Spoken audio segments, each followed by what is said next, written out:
Allora, ragazzi, oggi finalmente si fa sul serio perché si parla di MrBeast Game, il mio talent show preferito del 2025.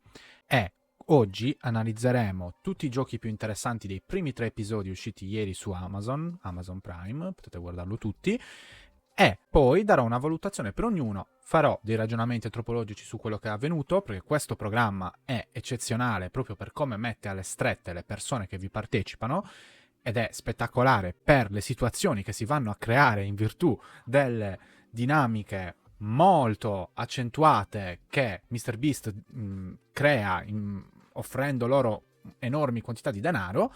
E volevo partire con una domanda. Se tu, che stai guardando questo video, fossi uno dei 200 partecipanti di un game show come questo, quale sarebbe la cifra per cui abbandoneresti il programma e rinunceresti allo 0,5% di probabilità di ottenere 5 milioni di dollari? Perché io me lo sono chiesto. Io me lo sono chiesto e vi dirò che non è una questione di probabilità, perché non è una estrazione casuale, ma è un gioco dove tu puoi dare il tuo, puoi metterci del tuo per riuscire ad ottenere quei soldi. E quindi, rispetto ai vari concorrenti, penso che sarebbe sia più probabile che si possa andare a vincere se hai molta autostima, oppure ancora meno probabile in virtù del fatto che magari i concorrenti sono scelti per via di alcune loro capacità che magari sai già di non avere e che quindi ti farebbero partire in svantaggio. Se nella prima stagione avrei risposto 1 milione di dollari, perché con 1 milione di dollari sei a posto tutta la vita, non devi più lavorare, non devi più fare video, non devi più avere un capo, non devi più fare un cazzo per tutta la tua vita praticamente, puoi fare quello che vuoi, puoi reinvestirli o diventare un proprietario terriero, ma comunque ti mettono, diciamo, abbastanza a posto per tutta la vita se sei un minimo saggio e ovviamente non li sperperi. Ma in questa stagione MrBeast da subito mette in gioco una nuova idea, ovvero crea due categorie di concorrenti: gli astuti e i forzuti. Forzuti, ovviamente, per come dice il nome, sono degli sportivi, un tipo di sportivo che potrebbe partecipare a Physical, per rimanere in tema di altri reality e talent, ovvero grandi atleti, persone che hanno vinto il Ninja Warrior, ginnasti, persone che hanno fatto più sport, come è capitato per uno dei concorrenti. Mentre fra gli astuti, o gli smart, se non sbaglio li hanno chiamati così in inglese, ci sono persone con un enorme QI, una delle concorrenti al QI di Einstein, che dovrebbe essere tipo sui 160 da quello che mi ricordo, vado a memoria. Ci sono plurilaureati, ingegneri aerospaziali, ci sono campioni di matematica, campioni di Pokémon, campioni in scacchi. Quindi, quale sarebbe il tuo prezzo per mollare la possibilità di ottenere 5 milioni di dollari? Io direi circa sui 500.000. Ma partiamo perché io sono qui a parlare di MrBeast e in realtà ho iniziato questo percorso su YouTube gasato all'idea di poter arrivare qua e parlarne. Io non so se ci sia pubblico per questo show, ma in virtù del fatto che comunque lo guarderò, continuerò a farci video anche se lo vedrete in 20. Quindi se sei uno di quei 20, un bacio, ti ringrazio, ricordati di mettere like che così magari arriviamo a 25 e sarei molto contento se avessimo anche un confronto e quindi tu potessi commentare questo video.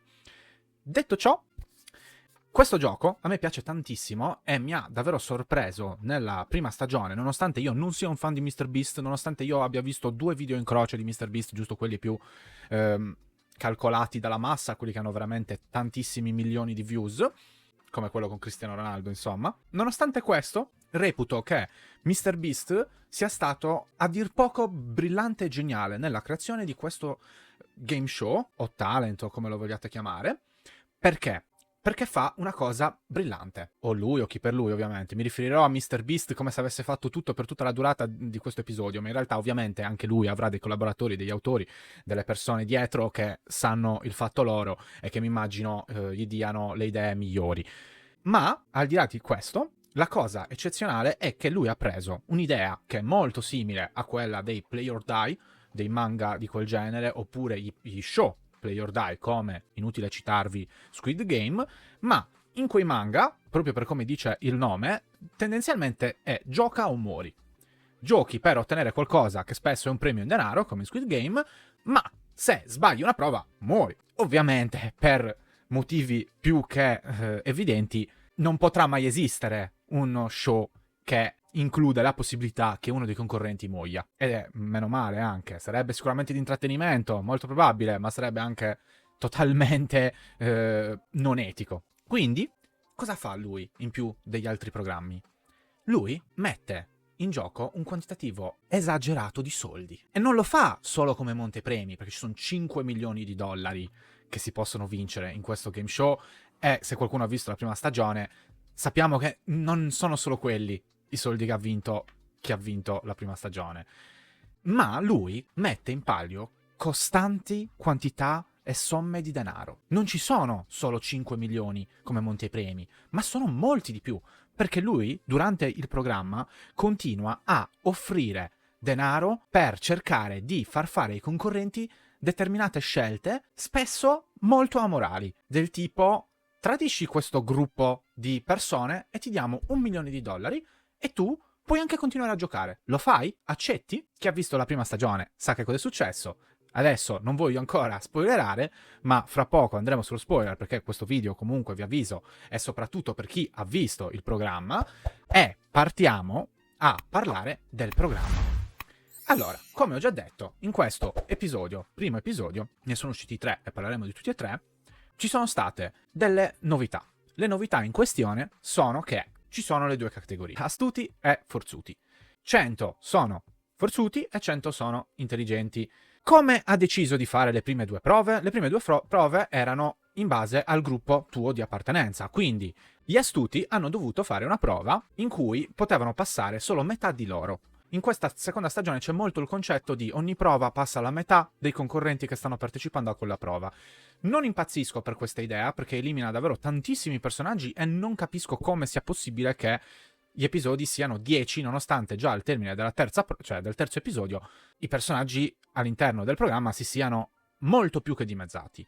Quindi, cosa succede? Gli astuti dovevano seguire una sequenza di colori di cubi che MrBeast gli dava e riproporla una volta che MrBeast scomponeva la sequenza, buttava tutto a terra, in un brevissimo lasso di tempo, dai 30 ai 60 secondi per le 3 manche che hanno fatto, dove la prima manche sono riusciti tutti a fare la sequenza, perché era una sequenza di 5-6 cubi, poi la seconda manche era una sequenza di 10 cubi, dove avevano solo 30 secondi per comporla, ed è stata quella che meno persone ha composto, è riuscita a risolvere, e poi l'ultima erano, se non sbaglio, dai 14 ai 16 cubi, è 1 minuto di tempo per riuscire a fare questa sequenza. E da lì i primi che riuscivano a fare la sequenza, i primi fino ad arrivare a un totale di 50 concorrenti che potevano passare, appunto procedevano e riuscivano ad entrare nella Beast City, che è la città dove andranno a vivere per il tempo che dura il programma. Non un grande gioco, un gioco utile solo e unicamente per valutare la memoria dei concorrenti, non andava, a mio parere, a scalfire altre zone del cervello, un gioco neanche bellissimo da vedere, ma tendenzialmente il primo gioco che si fa è sempre un qualcosa che serve per creare un filtro nei concorrenti che hai chiamato a partecipare al tuo show. La stessa cosa vale per i forzuti. I forzuti, secondo me, era un gioco che in realtà dava un po' più di hype, ma allo stesso tempo non era un granché. Non mi è piaciuto moltissimo nemmeno questo, perché i forzuti dovevano scendere all'interno di una fune che era posta sotto di loro, quindi che dava su un enorme tendone in caso fossero caduti, e sollevare un sacco che aveva 1/3 del loro peso, portarlo su, prendere dei cubi anche loro, portare i cubi sopra, quindi risollevandosi sulla fune, e comporre lo schema che gli aveva dato MrBeast, che però in questo caso erano solo 4 cubi, e in più MrBeast non distruggeva la torre che lui stesso aveva creato, quindi potevi andare a guardare questa torre per ricordarti quali cubi erano e in che ordine. Ed era una gara di velocità, o perlomeno nella testa degli autori sarebbe dovuta essere una gara di velocità. Il problema è che questa gara si è rivelata molto più difficile, tant'è che quasi non riuscivano ad arrivare a 50 concorrenti che l'hanno passata. Alla fine ce la si fa, e quindi in 50 riescono a prendere questi cubi e metterli lì, Però anche in questo caso era una prova che sì, magari prendeva un po' più capacità sott'occhio, dava la possibilità di metterti un po' più in mostra per quelle che sono ovviamente le capacità fisiche rispetto a quelle mentali che si sono utilizzate in quella degli astuti, però anche qui abbastanza sottotono, ma non è un grosso problema se poi arriviamo all'ultimo gioco e me lo fai così, perché l'ultimo gioco era bellissimo. L'ultimo gioco, vi faccio vedere giusto qualche immagine, è questo, l'ultimo gioco del primo episodio. Tutti i concorrenti rimasti, che sono rimasti 100, 50 astuti, 50 forzuti, sono davanti a un cerchio. Cosa dovranno fare davanti a un cerchio? Semplicemente possono oltrepassare la riga del cerchio e prendersi $100.000. Subito. Ma MrBeast non tanto per chi usciva, perché una volta che tu ti prendi $100.000, ciao, arrivederci ragazzi, io sono contento così, ci si becca su Amazon Prime quando uscirà la serie. Ma per il pubblico, MrBeast prepara una genialata. Prepara una genialata perché mette la clausola che quando tu abbandoni lo show decidi quale valigetta prendere. E nella valigetta, con i 100k, ci sono i soldi, ma sopra di loro ci sono ex concorrenti delle scorse stagioni, ovvero l'unica che hanno fatto, la prima. 10 leggende quella stagione lì, compreso il vincitore della prima stagione. Ma è stato molto intelligente perché non solo ha appunto preso personaggi positivi come potevano essere lei, come potevano essere anche lui, o perlomeno questo è stato per me, lei e così via, ma ha preso anche dei villain, ovvero quest'uomo qua, Karim se non sbaglio, che aveva il quarto, diciamo, che aveva trattato molto male una delle concorrenti perché le aveva mentito pur di passare e andare avanti, ma anche il terzultimo che aveva letteralmente derubato i suoi compagni, perché in uno dei giochi c'era la questione che tutti andavano a dormire e uno alla volta uscivano nella piazza della Beast City e lì c'era, mi pare, $1 milione, prendiamo il caso che fossero $1 milione o 300.000, no, erano 1 milione, molto probabilmente erano 1 milione. E cosa succede? Che ognuno di loro poteva uscire e prendere quanti soldi voleva. Quindi il primo, volendo, poteva andare lì e prendere 1 milione. Il secondo non avrebbe ottenuto niente e così via per tutti gli altri. Cosa succede? Che loro decidono di prendere il quantitativo di 1 milione dimezzato per quante persone erano rimaste, che è una scelta estremamente logica, così tutti quanti se ne vanno via con un bel gruzzolo. Questo qui, questo tizio, il terzultimo, esce fuori e prende $650.000. E voi direte, vabbè, ha fatto bene. Che cazzo gliene frega a lui? Non ha fatto bene, considerato che aveva totalmente mentito a tutti gli altri e aveva detto si era praticamente giocato la sua fiducia, penso perenne, con la persona che era dopo di lui, dicendole che le avrebbe lasciato qualcosa. Quanto ammontava il qualcosa che gli ha lasciato? Se non sbaglio erano o 27.000 o 37.000 dollari, quando lui ne ha preso 650.000.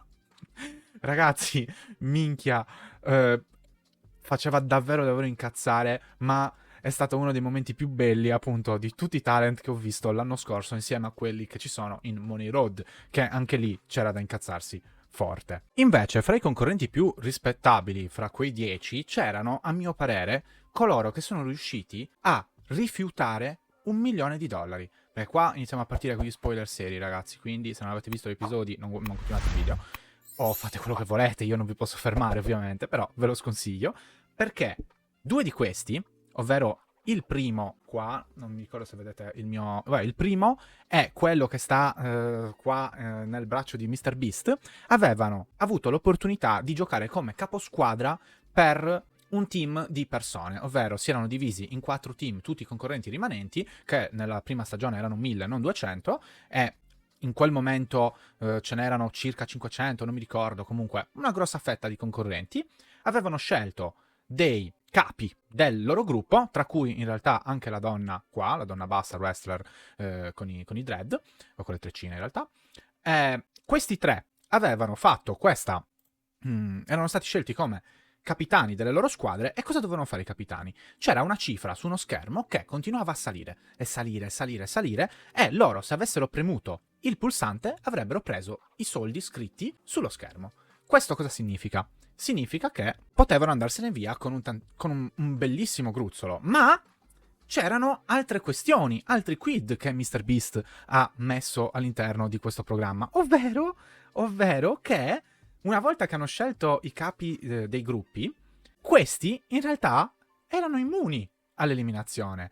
Non solo premendo il pulsante ottenevano i soldi, ma loro potevano anche continuare a giocare e sperare di vincere 5 milioni. E questo era geniale, proprio per una questione emotiva che dai nei concorrenti, perché il capo, in quel caso, era estremamente avvantaggiato. E qual era però la penalità per il premere il pulsante? Che tutta la tua squadra veniva eliminata.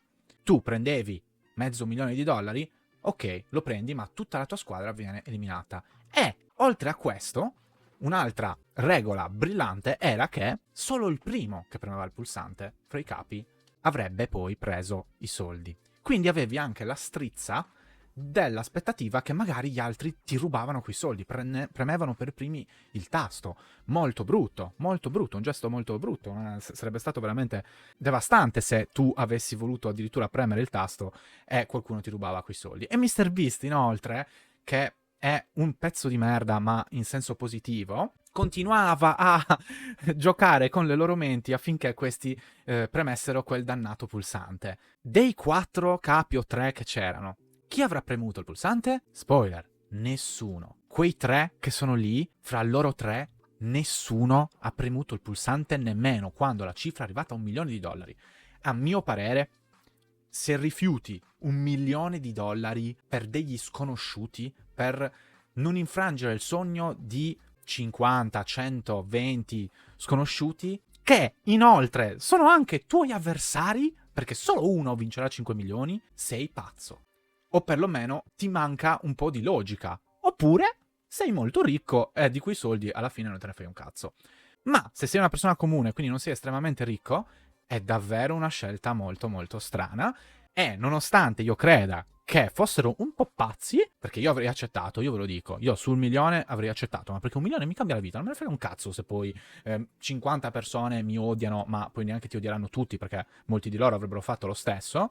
E probabilmente è un po' a rivista, ma ragazzi, diciamocelo, cazzo. 50 milioni con le dinamiche che vi ho detto prima. Ma come si fa? Cioè, 1 milione con le dinamiche che vi ho detto prima. Ma come cazzo si fa a rifiutare? Considerato che tu puoi anche continuare a giocare. Certo, diventi il villain. Ma diventi il villain con $1 milione dentro. $1 milione dentro la tua banca. Difficile, eh? Difficile davvero rifiutare. Io non accetterei mai sotto il milione. Mai sotto il milione, soprattutto per come era strutturata la prima stagione, e non accetterei mai sotto il milione se questa mia decisione porta a far perdere qualcun altro. Perché magari io questi 100k li avrei presi. Molto probabilmente questi 100k li avrei presi. Perché, per come ho detto all'inizio, durante la mia intro, sto sfidando persone che hanno delle capacità verticali sui giochi che io sto andando a fare. Io non sono...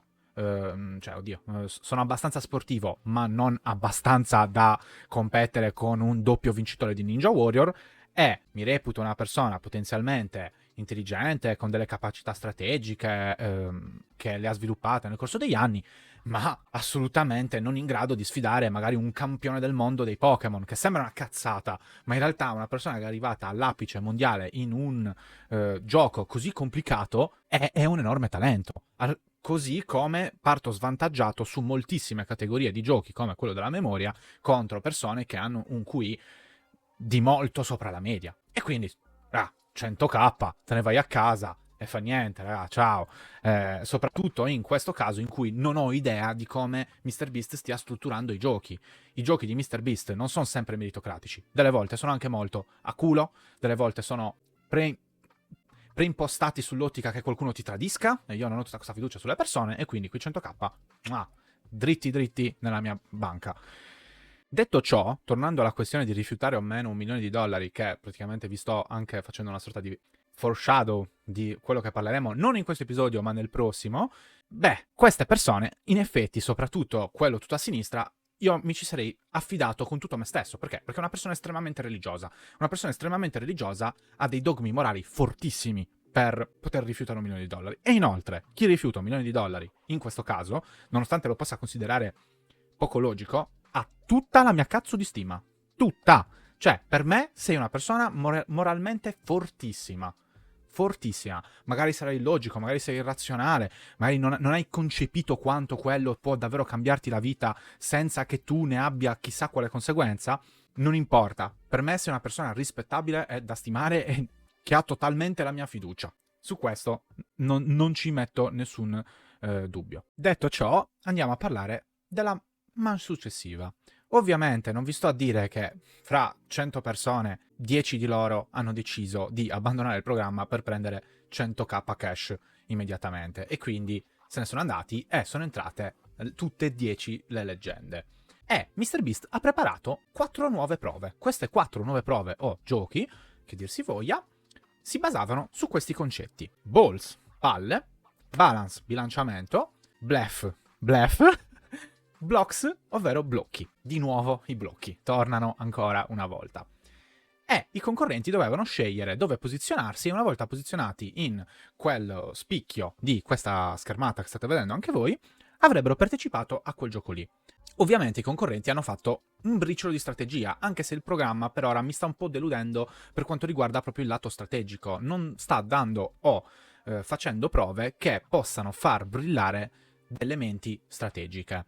Molto spesso sono giochi così semplici e così ovvi nella loro strategia che non c'è troppo da ragionare fuori dagli schemi per poter riuscire a creare dei gap di abilità fra una persona strategica e una no. Infatti uno dei più grandi problemi per ora di questa terza stagione è che sono un po' troppo giochi non per gli astuti. E questo si sta vedendo e ne parliamo fra un po', soprattutto quando andremo a commentare l'ultimo episodio, ovvero il terzo. Ma andiamo a parlare dei vari giochi. Allora, molti di loro scelgono palle, che mi fa ridere perché sono stupido, ma nel gioco delle palle è semplicemente una partita a dodgeball. Una partita a dodgeball, che è uno sport prettamente americano che qui praticamente non si fa, ma con delle regole particolari. Le regole in questione sono in relazione al fatto che i concorrenti devono girare su questa pedana finché nello schermo che hanno sotto i piedi non compare una riga. Se toccano la riga hanno perso, se entro i 10 secondi non hanno lanciato la palla hanno perso, e se colpiscono qualcuno, quel concorrente viene eliminato. Non c'è il concetto di afferrare la palla, come magari c'è nel dodgeball, o perlomeno il dodgeball che conosco io, e quindi non c'è che se tu prendi la palla l'altro concorrente è eliminato. Ed è un peccato, forse, perché sarebbe interessante, e in più favorisce molto il tiratore, il fatto che non c'è possibilità che lui venga eliminato semplicemente dal tiro. Ma diciamo che unito a tutte le altre regole che vi ho detto, soprattutto quello del coso che gira, in più la cosa si complicherà perché a un certo punto le righe cambieranno, dimezzeranno il cerchio non più solo a metà, ma in 3 parti fino a 4 parti, diminuendo anche la distanza fra i concorrenti e la distanza del tiro necessario per poter colpire qualcuno. Questo gioco a me è piaciuto molto, anche perché inaspettatamente è totalmente in logica con le regole date da MrBeast, che non vieta mai questo tipo di cose. I concorrenti hanno fatto squadra e quindi c'era una squadra composta da moltissimi forzuti che cercava di eliminare metà dei concorrenti che non erano nella loro squadra. E ovviamente se giochi ad un gioco che sembra un tutti contro tutti e tu sei all'interno di una squadra, sei estremamente favorito. Ma uno di loro, solo uno, ha provato a mettersi contro questa cosa e questa logica. E quel concorrente che ha sfidato da solo un'intera squadra, eliminando 2 dei partecipanti di quella squadra, era proprio lui. Colui che in questo momento vedete che sta guardando verso la telecamera. Il buon Akira, che con un nome così non poteva che avere un percorso da shonen. Un percorso da shonen che presto però diventa come in un seinen, ovvero molto più tragico, perché anche lui dovrà subire le conseguenze di essersi inimicati tutti gli altri, ma portandosi con sé 2 dei membri di una delle squadre più grandi che si è per ora stabilita all'interno del programma. Perché lui, quando gli altri dicevano non colpite perché quello è nella nostra squadra, prende, si avvicina, mira i piedi e colpisce prima uno e poi un'altra. Devastante. A me è piaciuto molto che lui facesse questo. Non per niente lui era una leggenda di questo programma, così definita da MrBeast, in quanto è colui che ha eliminato più concorrenti nella prima stagione, ma secondo me, nonostante fosse appunto una sorta di serial killer di concorrenti, di partecipanti, io ne ho un bel ricordo della prima stagione e secondo me lui nell'effettivo non ha mai sbagliato nulla all'interno della prima stagione e mi è solo piaciuto tantissimo come fosse sviluppato il suo personaggio e se fosse una serie TV probabilmente sarebbe il vice protagonista carismatico, una sorta di Sasuke o Killua di Hunter x Hunter. Mi è piaciuto davvero tanto il personaggio di Akira, mi è dispiaciuto che però il gioco, non essendo direi per niente truccato o instradato, e quindi non essendo nemmeno una sceneggiatura scritta, sia finito con il fatto che lui, mentre si sdraia a terra, viene colpito da un tizio che gli fa una palla lentissima, una cosiddetta caramella, come direi giocando a calcio, ma che gli colpisce una coscia e quindi Akira ci abbandona in uno dei giochi più divertenti che si sono creati, in uno dei giochi dove ho visto le persone, penso, più stupide che per ora hanno partecipato, perché tu dirai, vabbè, le regole erano semplici, no? Potresti toccare la riga quando sta girando e venire eliminato e lì ci sta.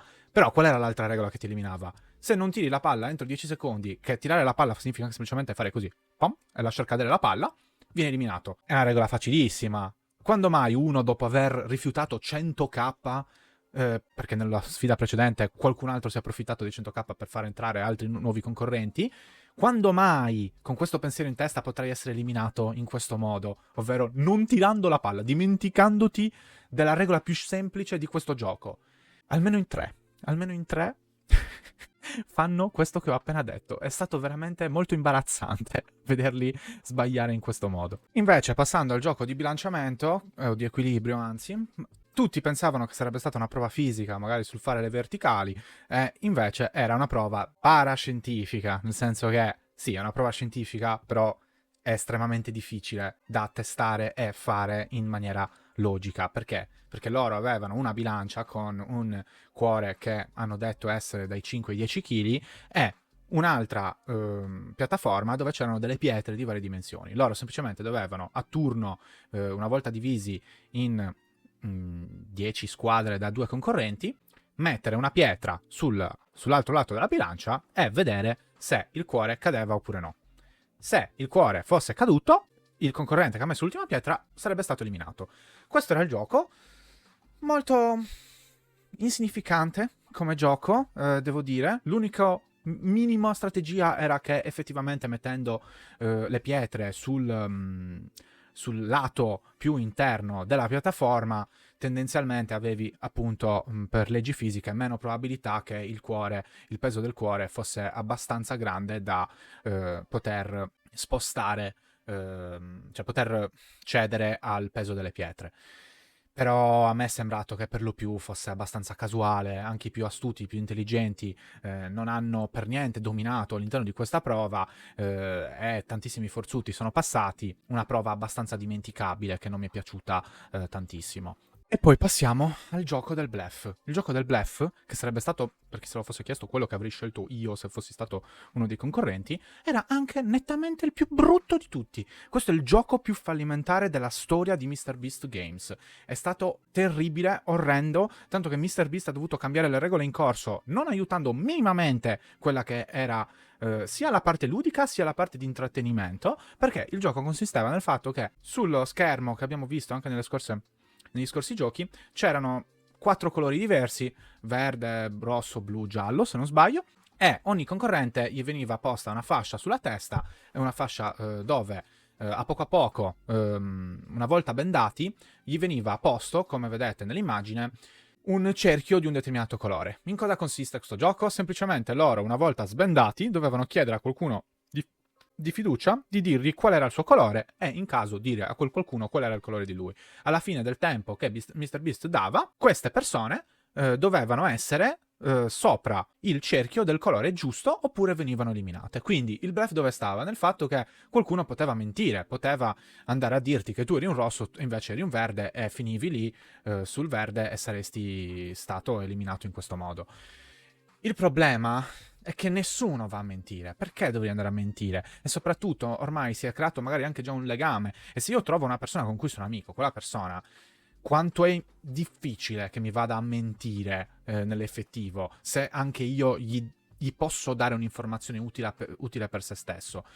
Era veramente un gioco che sperava troppo nel fatto che le persone siano cattive, quando invece tu devi sviluppare, come magari in altri casi, come nella prima stagione, delle situazioni che possano portare le persone ad essere cattive nella maggiore probabilità possibile, perché sennò manca di intrattenimento. Quindi cosa succede? Che a un certo punto c'è uno stallo, ovvero le persone non bleffano mai e tutti finiscono sempre nel punto in cui dovrebbero finire, nel cerchio in cui si sarebbero dovuti porre in base al loro colore. MrBeast allora si incazza e collauda l'idea che questo gioco sia un fallimento perché inizia a eliminarli per estrazione, che è una totale cagata. Orribile, anche perché se proprio volevi rendere il gioco più interessante o provare a sistemare il problema proprio logico di base delle regole di questo gioco, non dovevi andare a eliminarli per estrazione, semplicemente facevi come sempre e mettevi di mezzo i soldi. Mettevi di mezzo i soldi, ovvero poteva benissimo scegliere che se tu sei colpevole di far eliminare qualcuno, sono 10k per te. Oppure, se all'interno del tuo cerchio c'è un qualcuno che non ha il tuo colore, ci sono 10k in palio e vengono divisi fra quelli che sono all'interno di quel cerchio. Così qualcuno, a mio parere, con l'idea di poter vincere dei soldi, avrebbe iniziato a mentire senza dover ricorrere all'estrazione, che è terrificante. Terrificante in quello che dovrebbe essere un game show e non una semplice e banale lotteria. Veramente un gioco orribile. Orribile, il più brutto di tutti. Non è stato terrificante da guardare perché tutto sommato occupa massimo 10 minuti e comunque tu da spettatore speri sempre che succeda qualcosa, e all'interno di questo gioco c'era anche una diatriba fra due personaggi che si detestavano e che si conclude proprio all'interno di questa prova. Davvero davvero brutta, davvero davvero brutta. Non voglio più vedere di questi giochi, MrBeast, Chiamami, chiamami, te ne migliori, ti giuro. Io non sono bravissimo a ideare le cose, ma sono bravo a migliorarle secondo determinate logiche. Ti giuro, MrBeast, chiamami. Detto ciò, passiamo all'ultimo di questi 4 giochi che MrBeast aveva preparato per la seconda giornata, ed è quello dei blocchi. Allora, il gioco dei blocchi, che consisteva, come potete vedere più o meno dall'immagine che vi ho messo, nel fatto che i vari concorrenti dovevano essere divisi in 2 squadre e quindi prendono 2 capitani e questi iniziano a scegliere tu vieni con me, un po' come si faceva a calcetto quando si era piccoli, no? E già in queste scelte io ho presunto quale fosse il vincitore, ovvero questi qua avevano a disposizione pochissimi forzuti e qualche leggenda e poi molti intelligenti. Io sarei andato sui forzuti perché la prova consisteva nel impilare dei blocchi più in alto possibile fino a raggiungere le bandiere verdi che vedete sulla parte alta dell'immagine. Il punto è che la persona che doveva impilare i blocchi era sicuramente molto stressata a livello fisico, perché doveva arrampicarsi, prendere il blocco, metterlo lì, avere paura di cadere, e quindi infatti alla fine vincono quelli che avevano preso più forzuti. Non mi ha stupito molto questo gioco, è stato comunque carino e interessante, però tutte queste prove dove non ci mette un briciolo di strategia, non ci mette un briciolo di ragionamento o di dubbi morali o etici, lasciano un po' il tempo che trovano. Secondo me, e spero che siano finite queste prove qui, questo tipo di talent, di game show, non ha bisogno di questo tipo di prove, ma ha bisogno di dubbi morali ed etici. Se voglio vedere uno show che fa bene quello che sta cercando di fare MrBeast o che ha provato a fare nella prima parte di questo programma, di questa seconda stagione, mi guardo Physical, dove ho perlomeno la certezza di star vedendo i massimi in quelle specifiche tecniche, perché sono le persone con gli attributi fisici migliori che hanno trovato per ora in Asia, ma sappiamo bene che uscirà Physical anche in Italia, anche in USA, se non sbaglio anche UK hanno già annunciato, quindi non prettamente la mia tipologia di prove preferita per un programma che mi ha mostrato nella prima stagione che aveva delle idee molto più forti su delle tematiche che sono anche più difficili da trattare, che si sono viste di meno, e quindi passiamo poi a parlare del terzo episodio, perché questo gioco dei blocchi dura, diciamo, da fine del secondo fino a inizio del terzo. Tutto il terzo episodio, invece, si concentra su questo percorso ad ostacoli, un percorso ad ostacoli che in realtà a me non fa impazzire per gli stessi motivi per cui ho parlato prima, ma qui c'era la possibilità di fare un briciolo di strategia. Infatti, cosa succede? Che MrBeast decide di suddividere in squadre da 5 i vari concorrenti rimasti. Questi concorrenti avevano poi l'opportunità di scegliere il loro avversario nella sfida. Come MrBeast gira una ruota, esce fuori un numero che è il numero della squadra e quelli lì scelgono chi sfidare. Hanno sfruttato bene questa cosa? No. Assolutamente no, non c'è mai stata una volta in cui ho detto ah cazzo, hanno fatto proprio bene a scegliere loro in questa sfida, anche perché non avevano la possibilità di conoscere la regola speciale in questo percorso, perché il percorso come funzionava? Funzionava in questo modo, ovvero semplicemente aveva 2 linee di partenza, una per squadra, e poi si arrivava sul finale dove ci si incrociava ed era più o meno una gara di velocità, chi arriva prima tagliava il traguardo, faceva il punto. Ma ogni volta, ogni sfida aveva delle regole speciali. Infatti si parte con la prima, che è una gara di squadra, dove i concorrenti partecipano partendo 1 versus 1 e il primo che arriva fa un punto per la propria squadra. Ma cosa succede? Che il primo che cade fa perdere tutta la sua squadra. Quanto è punitiva e stupida questa regola. È veramente contro intrattenimento. Tant'è che cosa succede? Partono e uno cade subito e quindi gli altri nemmeno gareggiano. È orribile. Dai la possibilità di farne cadere 2, che tipo devi fare 3 punti e quindi solo 3 devono partecipare, cioè partecipano tutti e 5 e solo in 3 devono riuscire a oltrepassare la linea prima che lo facciano gli altri 3 dell'altra squadra, perché se no, cazzo, uno cade e fa perdere tutta la squadra, a parte che è poverino perché appunto ha fatto perdere tutti, ma poi è davvero anche insignificante da vedere, una sfida che dura 10 secondi che poteva essere molto più anche hypata a livello sportivo, perché alla fine qua è un'altra di quelle sfide che aiuta e solo i forzuti, dove gli astuti sono solo un problema, dove veramente questo programma inizia a sembrare un po' la pupa e il secchione, perché si dà troppo valore ai forzuti, veramente troppo, ed è un problema. Mi sta un po' deludendo su questo punto di vista, non so se avete notato, ma ho anche cambiato location perché sono passati qualche giorno e a freddo, a mente fredda, sono meno entusiasta e un po' più critico nei confronti del programma, che si sta prendendo un po' troppe libertà di rendere i forzuti più protagonisti con delle prove che puntano troppo verso di loro, che hanno nei forzuti i favoriti quasi sempre.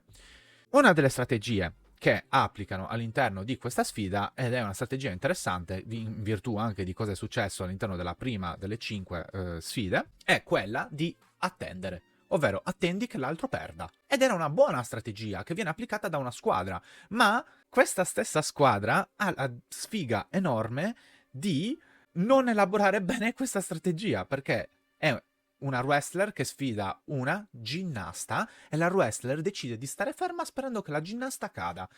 Ma Cristo, ma vuoi fare questa idea, ovvero dello stare ferma, che è una buona idea, quando non stai sfidando una ginnasta? Cioè, fallo quando l'altra squadra mette un astuto, fallo quando l'altra squadra mette quella col QI di Einstein, non contro una Cristo di ginnasta. Ovvio che poi quella lì perde e ti umilia e ti prende anche per il culo dopo, e ha fatto benissimo a fare così.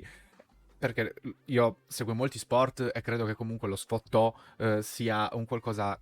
Seguo e gioco molti sport, lo sfottò per me è una parte fondamentale. Ovviamente, poi finita la gara, per me non ci devono essere attriti, ed è quello che spero ogni volta che gioco e che mi fanno sfottò e io sfotto altri.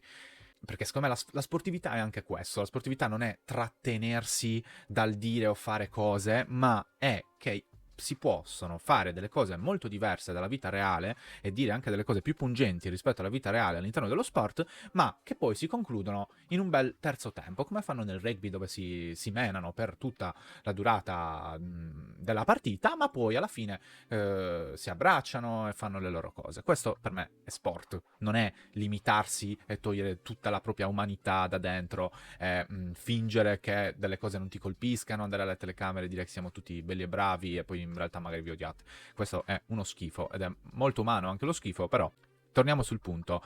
Ha sbagliato strategia la wrestler. L'unica parte interessante di queste regole speciali, secondo me, avviene nell'ultimo gioco, perché nell'ultimo gioco MrBeast tira fuori dei bastoni che dà ai concorrenti, questi concorrenti avevano l'opportunità di scegliere se usare il bastone oppure no. Perché? Perché, cazzo, andare a fare questo percorso con un bastone in mano che ti occupava molto spesso due mani e perlomeno sempre una mano non era assolutamente facile. Allo stesso tempo ci sono, in questa sfida con questa tipologia di regole speciali, alcuni dei concorrenti più forti, perché erano i concorrenti che derivavano da Ninja Warrior. Ninja Warrior, per chi non lo conoscesse, è appunto una sfida, un talent ad ostacoli molto più difficili di quelli che abbiamo visto qua a MrBeast. Infatti è un talent dove in pochissimi riescono a finire il percorso di Ninja Warrior, è perché ti richiede un'estrema forza, un'estrema endurance, molto equilibrio, velocità, è davvero un percorso che va a stimolare un atleta completo, un po' come quelli che stanno cercando in physical, e quindi avevano l'opportunità di gareggiare con questo aggeggio in mano. Cosa succede? Succede che qui si stravolgono anche le regole, perché non è più la squadra a passare, ma solo chi taglia il traguardo di ogni squadra, e quindi è una sorta di tutti contro tutti, tant'è che il carisma e l'arroganza dei forzuti alla meglio, e quelli che rimangono fuori e che non hanno nemmeno l'opportunità di gareggiare sono proprio gli astuti, che non riescono a imporsi su tutto questo testosterone che avevano i loro compagni, e quindi vengono eliminati proprio senza nemmeno avere la possibilità di fare il colpaccio. Per questo io dico, ragazzi, che avrei accettato i 100k, che avrei accettato una cifra di 1 milione anche in caso dovessi eliminare alcuni miei concorrenti, alcuni miei compagni, perché poi cosa succede? Che vai avanti e perdi perché ti dimentichi una regola come nel dodgeball, quella di buttare la palla, oppure addirittura ancora peggio, perdi perché i tuoi compagni non ti hanno dato l'opportunità di gareggiare e fare il tuo in una prova tipo questa. È un gioco veramente molto crudele, dove non sempre hai idea di cosa stai andando a fare. Anche in questo caso, anche pensando che, come ho detto all'inizio di questa parte sul terzo episodio, c'era l'opportunità che ci fossero delle dinamiche strategiche nella scelta dell'avversario che andavi a sfidare, in realtà no, perché tu non sapevi bene cosa andavi a fare, in virtù del fatto che c'era una regola speciale che poteva controvertire totalmente la tua strategia iniziale. Io capisco che MrBeast voglia molto spesso puntare a stupire tantissimo i vari concorrenti, a renderli veramente costantemente sotto plot twist, però delle volte sarebbe più carino anche semplicemente che loro possano esprimersi in qualche modo anche con una pseudo programmazione di quello che stanno andando a fare, come magari accade in altri reality come in Physical, dove è una roba estremamente sportiva, è un talent dove puntano a trovare il fisico perfetto, quello che riesce a fare la maggior parte di queste prove estremamente fisiche sulla resistenza, la velocità, la forza e così via, ma in realtà permette ai concorrenti di programmarsi la gara molto più spesso di quanto per ora non abbia fatto la prima parte di MrBeast, che purtroppo ha deciso di puntare molto sulla forza bruta, dimenticandosi che all'interno del nome di questa stagione ci sono anche gli astuti e non è solo MrBeast Games forzuti. Questo è un problema che però si va a un po' limitare sul finale di questo terzo episodio, di cui non parleremo troppo, vi dirò solo cosa è accaduto, cosa sta per succedere, perché si ritorna a quello che vi ho spiegato a inizio video, o comunque un po' di tempo fa all'interno del video, ovvero la Captain Bribe, che per ora secondo me è il punto più memorabile della prima stagione ed è una delle sfide più interessanti, ovvero quello che vi ho raccontato prima. In questo caso ci sono 5 squadre, queste 5 squadre scelgono un capitano, il capitano dovrà cercare di resistere all'idea che gli venga fatta una proposta in denaro, di questo denaro che su un grande schermo continua a salire, a salire, a salire fino a che non si ferma a 1 milione, e se lui preme il pulsante ottiene quei soldi. Lui continua a giocare, la sua squadra viene eliminata. Quindi tu devi scegliere un capitano che non premerà mai il pulsante. Cosa piuttosto complicata, perché se nella prima stagione abbiamo avuto il miracolo che nessuno premesse il pulsante, in questa stagione, sul finale dell'episodio, sappiamo che qualcuno l'ha premuto. MrBeast non ci dice chi è stato, ma io ho idea che sia stato proprio quello che vediamo qua, che non mi fa vedere qua. Eccolo, lui, secondo me è stato lui. Secondo me è stato lui, vediamo se è vero. E qua finisce anche il mio video, è durato parecchio. Ci rivediamo settimana prossima per parlare di un episodio per volta. Vi giuro che fare questo episodio dove parlo di 3 episodi tutti assieme non è stato assolutamente facile. Dovrò montare molto questi video. ma un episodio per volta è molto più nel mio, posso andare anche un po' più deep nei vari racconti, nei vari giochi, quindi se vi è piaciuto questo video, vi giuro che i prossimi saranno meglio e sicuramente migliorerò anche nel corso della stagione, quindi seguitemi, se siete arrivati fino a qui almeno un mi piace mi sembra d'obbligo, e in più se volete iscrivetevi per seguire anche i prossimi. Io vi saluto, un bacio e ciao da Vashta.